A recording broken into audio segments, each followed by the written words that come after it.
J'ai tué mon père d'un regard ce soir-là, alors que les coupes de champagne tintaient encore sous les lustres de cristal du salon Haussmann.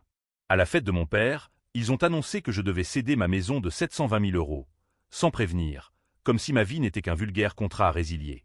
Ma sœur, Élise, celle que j'avais protégée des tempêtes de notre enfance parisienne, a levé son verre en riant, ses lèvres peintes en rouge sans trahissant le poison qu'elle versait dans mon âme. Et le secret qu'il déterrait ce soir-là, ce mensonge vieux de 30 ans, m'a fait comprendre que le sang qui coulait dans mes veines n'était pas le leur. J'étais l'orphelin qu'ils avaient adopté pour masquer un crime, et maintenant, ils me sacrifiaient pour effacer leurs péchés. Paris, cette ville de lumière trompeuse, m'avait toujours paru comme un écrin pour nos illusions familiales. Nous habitions un appartement haussmannien rue de Rivoli, avec ses parquets qui craquaient sous le poids des non-dits, ses cheminées où j'avais autrefois brûlé les lettres d'amour de ma mère disparue. Mon père, Henri Duval, était un notaire respecté, un homme aux tempes grisonnantes et au sourire poli qui masquait une avidité vorace pour les biens immobiliers. Élise, ma cadette de 5 ans, avait été mon ombre, orpheline elle aussi, recueillie après un accident de voiture qui avait emporté nos parents putatifs. J'avais 10 ans, elle 5. J'avais changé ses couches, séché ses larmes quand les cauchemars la réveillaient en hurlant. « Tu es mon frère, mon héros », me murmurait-elle dans le noir, lovée contre moi sous les toits de zinc qui pleuraient la pluie d'automne. Mais les années avaient forgé d'Élise une lame affûtée. À 25 ans, elle était devenue l'héritière autoproclamée, une avocate aux ongles manucurés qui négociait des fusions d'entreprises comme d'autres troquent des ragots au café de Flore. Moi, Laurent, 30 ans, j'avais fui les cabinets poussiéreux pour devenir architecte freelance, construisant des lofts éphémères dans le Marais, des refuges pour des âmes errantes comme la mienne. Ma maison, oh, cette maison que j'avais achetée à Montmartre, avec ses murs de pierre couverts de lierre et sa vue sur le Sacré-Cœur, était mon sanctuaire. 720 000 €, fruit de mes nuits blanches et de mes croquis maniaques, payés rubis sur l'ongle sans un sou de la famille. C'était ma victoire sur l'héritage toxique des Duval. Un espace où je pouvais respirer sans sentir l'odeur de faux-semblants qui imprégnait notre appartement familial. La fête battait son plein ce soir d'octobre 2025, sous un ciel de Paris chargé de nuages bas, comme si la ville elle-même retenait son souffle. Les invités, des notaires bedonnants, des veuves en fourrure, des politiciens aux cravates trop serrées, se pressaient autour du buffet, riant de mes projets d'extension pour la maison. « Laurent, tu vas en faire un palais !» s'exclamait mon oncle Gérard, un verre de Bordeaux à la main, ignorant que ce palais était sur le point de m'être arraché. Henri, mon père, trônait au centre, son costume sur mesure soulignant une bedaine naissante, racontant pour la 1000e fois l'histoire de notre famille unie. Élise, radieuse dans sa robe noire qui épousait ses courbes comme une seconde peau, glissait entre les convives, collectant des faveurs comme une araignée tisse sa toile. Puis, le couperet est tombé. C'était après le dessert, un opéra de crème brûlée et de fruits confits, quand Henri a tapoté son verre avec une cuillère en argent. Le silence s'est abattu, lourd comme la brume sur la Seine. « Mes chers amis, famille », a-t-il commencé, sa voix grave résonnant contre les moulures dorées, ce soir marque un tournant pour les Duval. Laurent, mon fils aîné, a généreusement décidé de céder sa propriété de Montmartre à la famille. Cette maison, évaluée à 720 000 €, rejoindra notre portefeuille immobilier, au bénéfice de tout, surtout d'Élise, qui prépare son mariage avec Alexandre, ce cher associé du cabinet. Un murmure d'approbation a parcouru l'assemblée, ponctué de cliquetis de verre. J'ai senti le sol se dérober sous mes pieds, le champagne remontant acide dans ma gorge. Céder ma maison? Sans un mot, sans un appel, sans même un dîner pour en discuter? Élise s'est approchée, son sourire éclatant comme une lame sous le soleil. Frère chéri, c'est pour le bien de la famille. Tu comprends, n'est-ce pas? Alexandre et moi, nous avons besoin d'un nid pour notre avenir. Et toi? Tu es si indépendant, avec tes lofts temporaires. Cette maison Duval restera dans la famille, grâce à toi. J'ai balbutié quelque chose d'incohérent, mais c'est à moi, qui a provoqué un éclat de rire poli chez les invités. Henri m'a posé une main sur l'épaule, lourde comme une sentence. Allons, Laurent. Les Duval partagent tout. C'est notre devise depuis la mort de ta mère. Sa mère. Pas la mienne, comme je le croyais jusqu'alors. Ce soir-là, dans la confusion, Élise a glissé un dossier dans ma poche. Des documents jaunis, des testaments falsifiés, une lettre de ma mère, avouant que j'étais un enfant adopté, recueilli pour couvrir le meurtre accidentel de l'héritier légitime, un cousin que Henri avait renversé en voiture ivre, il y a 30 ans. Élise savait tout. Elle avait fouillé les archives, ourdi le plan pour que je porte le chapeau. Moi, l'outsider, le gosse sans sang Duval, condamné à payer pour leurs crimes en cédant ma maison, symbole de mon indépendance. J'ai fui la fête sous une pluie battante, les rues de Paris se muant en labyrinthe de néons flous. Ma maison à Montmartre m'attendait, ses fenêtres allumées comme des yeux accusateurs. Là, seul avec une bouteille de cognac et les papiers froissés, j'ai juré vengeance. Pas une vengeance brute, américaine, avec fusillade et explosion hollywoodienne. Non, une vengeance française, lente, raffinée, empoisonnée de subtilités juridiques et de murmures dans les salons feutrés. Élise et Henri paieraient, non pas de leur sang, mais de leur empire, pierre par pierre, secret par secret. Les jours suivants ont été un tourbillon de rage contenue. J'ai feint l'acceptation, signant les papiers sous le regard triomphant d'Élise, qui déjà décorait mentalement ma maison pour son nid d'amour. Mais dans l'ombre, j'ai commencé à creuser. Paris, avec ses archives enfouies dans les sous-sols de la Bibliothèque nationale, ses notaires corrompus qui chuchotent pour un billet, m'a livré ses entrailles. J'ai découvert que l'accident de Henri n'était pas accidentel. Il avait payé un témoin pour mentir, et Élise, adolescente déjà, avait falsifié des preuves pour le couvrir, gagne titaille pour un père qu'elle idolâtrait. Moi, j'étais le bouc émissaire parfait, adopté illégalement, sans trace, un fantôme qu'il pouvait effacer. Mon premier coup a été discret, une lettre anonyme au barreau de Paris, semant le doute sur les pratiques d'Henri. Les rumeurs ont enflé comme une marée montante, des clients se retirant, des associés murmurant. Élise, sentant le vent tourner, a contre-attaqué avec une élégance venimeuse. Elle m'a invité à dîner, rue des Martyrs, dans un bistrot où les miroirs reflétaient nos sourires faux. Laurent, oublie tout ça. Rejoins-nous. La maison est à nous, mais je peux t'offrir un appartement au Louvre des Antiquaires. Pour ton talent d'architecte. Son pied a effleuré le mien sous la table, une caresse fraternelle devenue perverse, un rappel que notre lien d'enfance était maintenant une arme. J'ai ri, un rire amer qui a fait teinter les verres. Élise, tu sais ce que disait Balzac. Derrière chaque grande fortune se cache un crime. La vôtre est bâtie sur le mien, le crime que j'ai porté pour vous. Ses yeux se sont écarquillés, un instant de vérité nue, avant qu'elle ne se reprenne, lissant sa jupe comme on efface une tache. Tu divagues, frère. Prouve-le, si tu l'oses. C'était le défi. Et je l'ai relevé. La nuit parisienne est un complice idéal pour les vengeances sourdies dans l'ombre. Après ce dîner, j'ai plongé plus profond, consultant un détective privé du nom de Moreau, un ancien flic aux cicatrices de la banlieue qui puait le gauloise et le regret. Pour 5 000 €, empruntés à un ami dubitatif, il a exhumé les dossiers scellés. L'accident de 1995, rue de la Paix, où Henri avait écrasé Pierre Lemaire, son neveu et héritier d'une fortune en vin bordelais. Élise, 16 ans, avait juré avoir vu un fantôme au volant, un mensonge qui avait sauvé son père de la prison. Et moi, recueilli le lendemain dans un orphelinat anonyme, estampillé comme « fils Duval » pour légitimer l'héritage volé.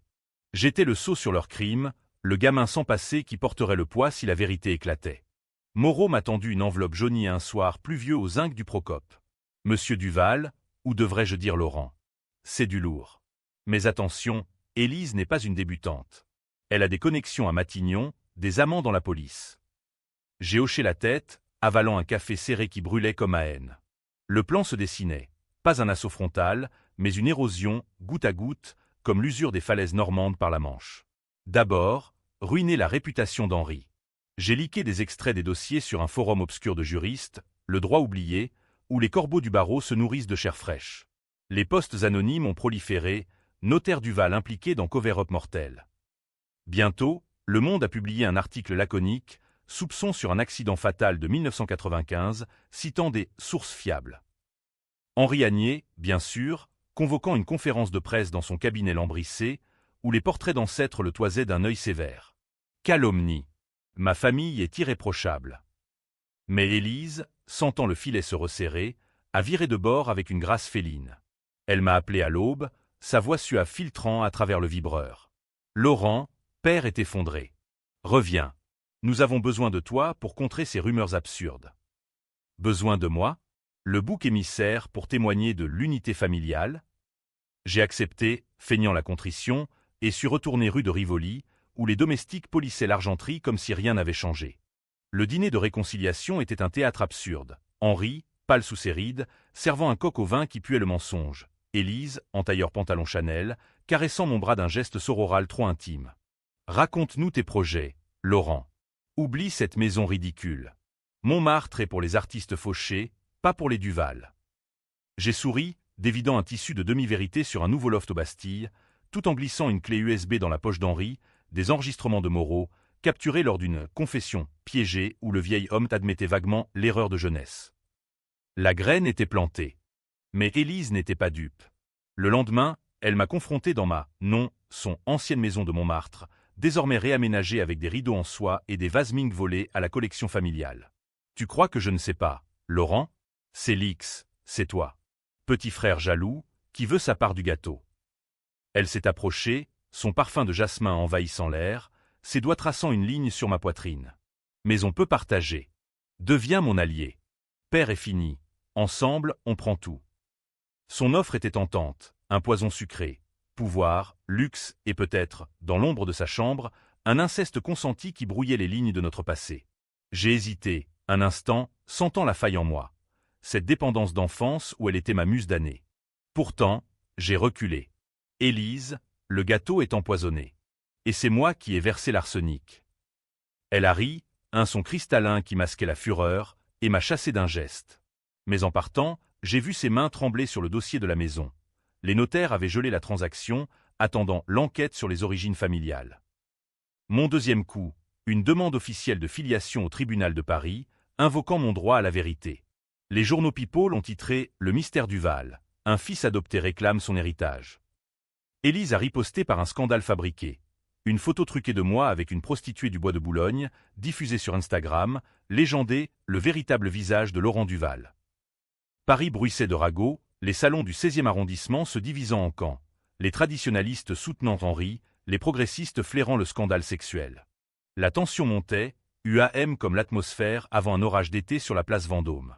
J'ai reçu des menaces anonymes, des appels muets, des fleurs fanées sur mon paillasson, et une nuit, un intrus a forcé ma porte au marais, fouillant mes croquis comme à la recherche d'une preuve. C'était Alexandre, le fiancé d'Élise, un golden boy aux yeux froids qui puait l'eau de Cologne chère. Laisse tomber, Laurent. Élise t'aime encore, à sa façon. Mais si tu continues, je te brise. Sa menace était crue, presque touchante dans sa maladresse. J'ai riposté d'un crochet au menton, le sang tachant le tapis perçant que j'avais dessiné moi-même. Dis à ta fiancée que l'amour fraternel a des limites. Et les miennes sont atteintes. Ce coup de poing a scellé mon exil temporaire. Alexandre a porté plainte, et la police m'a interrogé dans une salle grise du commissariat central, où l'odeur de café froid se mêlait à celle de la défaite. Monsieur Duval, votre famille est influente. Pourquoi cette violence? J'ai souri au flic, un quinquagénaire lasse aux moustaches jaunies. Parce que la famille, inspecteur, c'est le premier crime qu'on commet contre soi-même. Libéré sous caution, j'ai fui vers les quais de Seine, méditant sur les ponts qui enjambent les eaux troubles. La vengeance devait accélérer. Le troisième acte approchait, celui où les masques tombaient pour de bon. L'hiver 2025 s'est abattu sur Paris comme un linceul, la neige salissant les boulevards Haussmann et transformant les cafés en bulles de chaleur précaire. Mon plan culminait. Exposer le crime originel lors du gala annuel des notaires, au Palais Garnier, ce temple opulent où les Duval paradaient leur fausse noblesse. J'avais infiltré l'événement via un faux badge, fourni par Moreau pour un prix exorbitant, et passé des nuits à rédiger un discours viral. Pas pour le prononcer, mais pour le hacker sur les écrans géants pendant le toast principal. Henri était au zénith de sa chute. Ses clients fuyaient, son cabinet au bord de la faillite, et Élise, enceinte de 3 mois selon les échos mondains, jouait la carte de la vulnérabilité. Posant pour Paris Match en robe de maternité, la future mère Duval affronte les tempêtes familiales.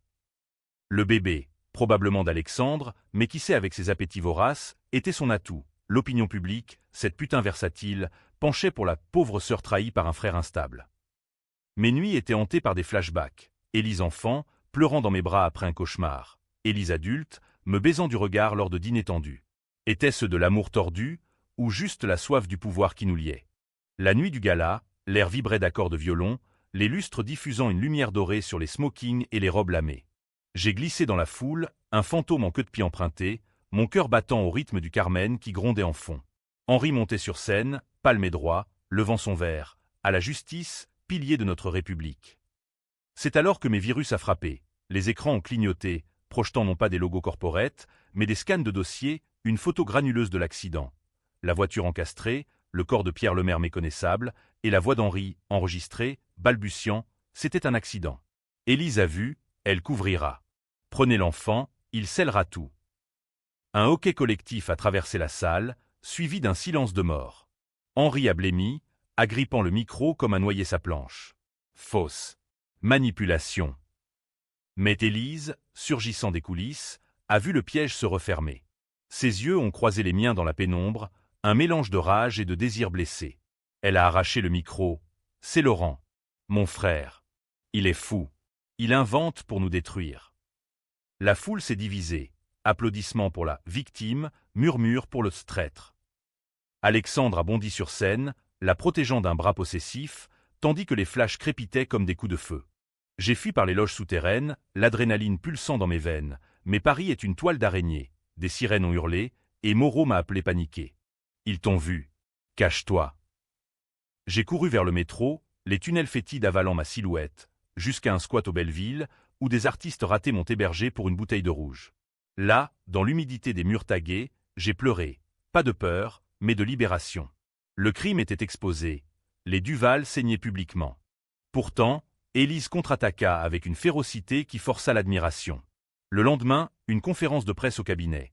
Elle, enceinte et éplorée, accusant moi d'avoir causé l'accident de 1995, un mensonge colossal, affirmant que j'étais le fils illégitime qui avait saboté la voiture par jalousie enfantine. Laurent nous est depuis qu'il sait qu'il n'est pas un Duval. Il veut tout détruire. Les médias, avides de drames oedipiens, ont titré « Inceste et meurtre », le scandale Duval éclabousse Paris. Alexandre, avec ses connexions judiciaires, a lancé un mandat d'arrêt pour diffamation et harcèlement. J'étais chasseur devenu gibier, traqué dans les ruelles de la capitale. La traque culmina une nuit de gel, sur le pont des Arts, où les cadenas d'amour rouillés semblaient moquer mon isolement. Élise m'y avait attiré par un SMS désespéré. « Viens, parle. Pour le bébé. » Aveugle, j'y suis allé, le vent fouettant mon manteau usé. Elle était là, silhouette solitaire contre les lumières de l'île de la Cité, son ventre à peine bombé sous un manteau de laine. Laurent. Pourquoi? Nous étions tout l'un pour l'autre. Sa voix tremblait, authentique pour la première fois depuis des mois. J'ai approché, sentant l'abîme entre nous, fraternité brisée, désir refoulé. Parce que tu m'as trahi, Élise. Tu m'as fait porter ton crime, comme un manteau trop lourd. Elle a tendu la main, larmes gelant sur ses joues. Et si je réparais? La maison. Je te la rends. Père avoue tout. Mais reste avec moi. C'était la tentation ultime. Pardon, possession, un inceste sanctifié par le sang partagé. Mes lèvres ont effleuré les siennes, un baiser salé de pluie et de regret, avant que je ne recule. Trop tard. La vengeance n'est pas un marché. En partant, j'ai entendu son cri. Tu es mon sang, Laurent. Ne me laisse pas. Le chaos trao de ma vengeance s'est cristallisé dans un tribunal parisien. Ces arènes de marbre froid où la justice française, lente et impitoyable, broie les âmes comme un moulin à vin. Le procès Duval, contre moi, pour diffamation, mais en réalité un théâtre pour blanchir Henri, a ouvert ses portes en janvier 2026, sous les yeux des caméras de France 2 et des caricaturistes du Canard enchaîné. J'étais l'accusé, menotté symboliquement par l'opinion, défendu par un avocat commis d'office, un genou aux lunettes rondes qui bafouillait ses plaidoiries. Élise, témoin star, défilait en robes austères, son ventre arrondi maintenant un bouclier moral irréfutable. Les audiences étaient un ballet de mensonges. Henri, sous serment, jurant l'innocence, ses yeux fuyants trahissant la peur d'un homme habitué à acheter le silence. Alexandre, expert autoproclamé, produisant des preuves que mes leaks étaient un chantage pour l'héritage. Et Élise. Oh, Élise, avec sa voix de velours brisé, racontant notre enfance comme un conte de fées souillé par la jalousie de Laurent. Il m'a toujours haï, votre honneur. Depuis que j'ai grandi, il voulait plus que frère-sœur. Le sous-entendu d'inceste flottait, toxique, divisant le public. Certains voyaient en moi un monstre incestueux, d'autres un vengeur outragé. Les féministes tweetaient justice pour Élise, tandis que des anarchistes du 93 scandaient « Duval voleur » devant le palais. Mon témoignage fut le pivot. Debout face au juge, une femme aux cheveux poivre et celle nommée Moreau, ironie du sort, j'ai déversé la vérité nue. Madame la juge, je ne suis pas un Duval. Recueilli pour couvrir un meurtre. Ma maison, 720 000 € de sueur, volée pour financer leur empire. Élise m'a fait ganti, falsifiant des preuves à 16 ans pour sauver son père. J'ai produit les originaux, ADN confirmant mon adoption illégale, enregistrement, photos. La salle a retenti de murmures, Élise pâlit, sa main sur son ventre comme pour protéger l'innocent à naître. Mais le twist est venu d'elle. Au contre-interrogatoire, Élise s'est levée, voix chevrotante. « Laurent, tu mens. Mais il y a une vérité pire. » Elle a sorti une lettre, tremblante. Ma mère biologique, une amante d'Henri, révélant que j'étais le fils légitime de Pierre Lemaire, l'héritier écrasé. Henri m'avait adopté non pour couvrir, mais pour me cacher. J'étais la preuve vivante du crime, le bâtard que Pierre avait conçu avant de mourir. Élise, en révélant ça, sauvait Henri en me rendant l'héritier maudit. Laurent est le véritable Duval. Le meurtrier potentiel. Non, le twist était qu'elle avait su et planifié ma chute pour s'approprier l'héritage Lemaire via le bébé. Un enfant conçu pour hériter double. La salle explosa en débat. Étais-je victime ou monstre? Fils volé ou imposteur? Le juge a ajourné, mais Paris bouillonnait. Manifestation place de la République, édito dans Libération clamant « La famille française, mythe ou poison ». Alexandre, furieux, m'a confronté dans les couloirs. Poing brandi. Tu as ruiné Élise.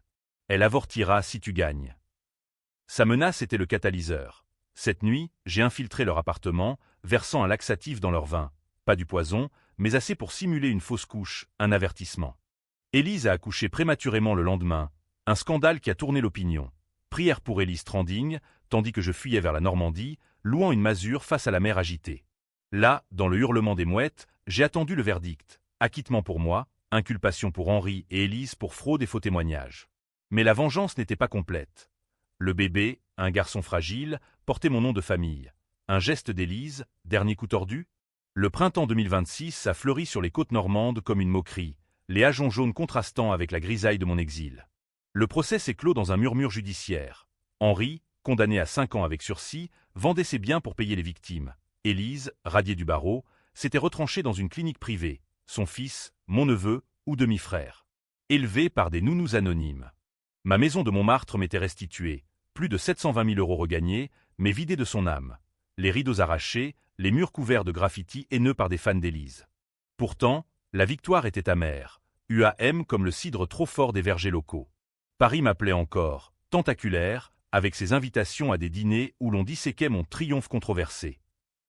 J'y suis retourné, silhouette amaigrie dans les rues familières, pour un dernier acte, visiter Élise à l'hôpital Cochin, sous prétexte de réconciliation familiale. Elle était là, pâle dans son lit blanc, le bébé dormant à ses côtés, un poupon aux yeux qui me rappelait les miens. Ce twist final, peut-être conçu avec un donneur choisi pour me narguer, ou pire, un souvenir de notre baiser maudit sur le pont. Tu as gagné, Laurent, murmura-t-elle, sa main effleurant la mienne, un contact électrique qui ravivait les ombres de notre passé. Mais à quel prix? Père est brisé, Alexandre parti, et moi. Je porte ton fantôme. Ces larmes étaient vraies, ou du moins, je le voulais croire. J'ai hésité, le cœur serré par cette décision qui diviserait les âmes. Pardonner, adopter l'enfant comme mien, reformer une famille tordue? Ou trancher net, la laissant à son abîme? J'ai choisi la controverse. Élise, le sang ne ment pas. Mais le nôtre est souillé. Éduque-le loin des Duval. Et si tu veux la paix, signe ça. J'ai posé un papier, renonciation à tout contact, en échange de la vérité complète sur ma mère biologique. Elle a signé, sanglotant, et j'ai quitté la chambre sans un regard en arrière, le bébé gazouillant comme un adieu. De retour à Montmartre, j'ai reconstruit, pas un palais, mais un atelier ouvert aux orphelins artistes, un refuge contre les trahisons familiales. Paris, avec sa scène éternelle, murmurait ses secrets, mais les miens étaient enterrés.